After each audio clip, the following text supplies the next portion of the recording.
इस देह में स्थित यह आत्मा वास्तव में परमात्मा ही है। नमस्कार, जय श्री कृष्ण।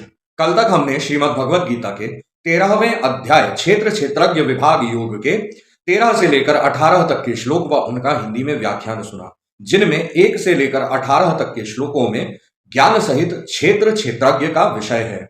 आज हम 19 से लेकर 24 तक के श्लोक व उनका हिंदी में व्याख्यान सुनेंगे, जिनमें 19 से लेकर 34 तक के श्लोकों में ज्ञान सहित प्रकृति पुरुष का विषय है। तो चलिए प्रारंभ करते हैं।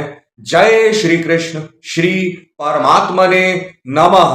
प्रकृतिम पुरुषम चैव विद्यनादि उभावपि विकारांश्च गुणांश्चैव विद्धि प्रकृति संभवान। कार्यकरण कर्तृत्वे हेतु प्रकृति रुच्यते। पुरुषः सुख दुखानाम भोक्तृत्वे हेतु रुच्यते। पुरुषः प्रकृतिस्थो ही भुक्ते प्रकृति जान गुणान। कारणम गुण संगो अस्य सद सद्यो निजन्मसु उपद्रष्टानुमंता च भर्ता भोक्ता महेश्वर।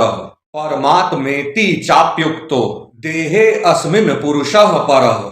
य एवं वेत्ति पुरुषं प्रकृतिम च गुणैः सह सर्वथा वर्तमानोऽपि न स भूयो अभिजायते।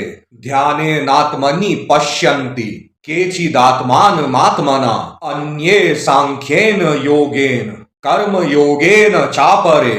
यहाँ पर पूर्ण होते हैं 19 से लेकर 24 तक के श्लोक। चलिए अब इनका हिंदी में व्याख्यान सुनते हैं। कल तक जहां तक हमने सुना था उसके आगे श्री कृष्ण भगवान अर्जुन से कहते हैं, प्रकृति और पुरुष इन दोनों को ही तू अनादि जान और राग द्वेष आदि विकारों को तथा त्रिगुणात्मक संपूर्ण पदार्थों को भी प्रकृति से ही उत्पन्न जान। कार्य और करण को उत्पन्न करने में हेतु। यहां पर कार्य और करण का यह अर्थ है, कार्य का अर्थ है आकाश, वायु, अग्नि, जल और पृथ्वी तथा शब्द, स्पर्श, रूप, रस और गंध, इनका नाम कार्य है। और करण का यह अर्थ है बुद्धि, अहंकार, मन तथा श्रोत्र, त्वचा, रसना, नेत्र और घ्राण एवं वाक, हस्त, पाद, उपस्थ और गुदा, इन 13 का नाम करण है। तो कार्य और करण को उत्पन्न करने के हेतु प्रकृति कही जाती है और जीवात्मा सुख दुखों के भोक्तापन में अर्थात भोगने में हेतु कहा जाता है। प्रकृति में स्थित ही पुरुष प्रकृति से उत्पन्न त्रिगुणात्मक पदार्थों को भोगता है और इन गुणों का संग ही इस जीवात्मा के अच्छी बुरी योनियों में जन्म लेने का कारण है। इस देह में स्थित यह आत्मा वास्तव में परमात्मा ही है। वह साक्षी होने से उपद्रष्टा और यथार्थ सम्मति देने वाला होने से अनुमंता, सबका धारण पोषण करने वाला होने से भर्ता, जीव रूप से भोक्ता, ब्रह्मा आदि का भी स्वामी होने से महेश्वर और शुद्ध सच्चिदानंद घन होने से परमात्मा ऐसा कहा गया है। इस प्रकार पुरुष को और गुणों के सहित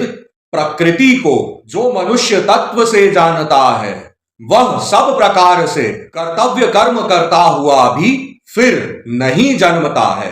उस परमात्मा को कितने ही मनुष्य तो शुद्ध हुई सूक्ष्म बुद्धि से ध्यान के द्वारा हृदय में देखते हैं, अन्य कितने ही ज्ञान योग के द्वारा और दूसरे कितने ही कर्म योग के द्वारा देखते हैं अर्थात प्राप्त करते हैं।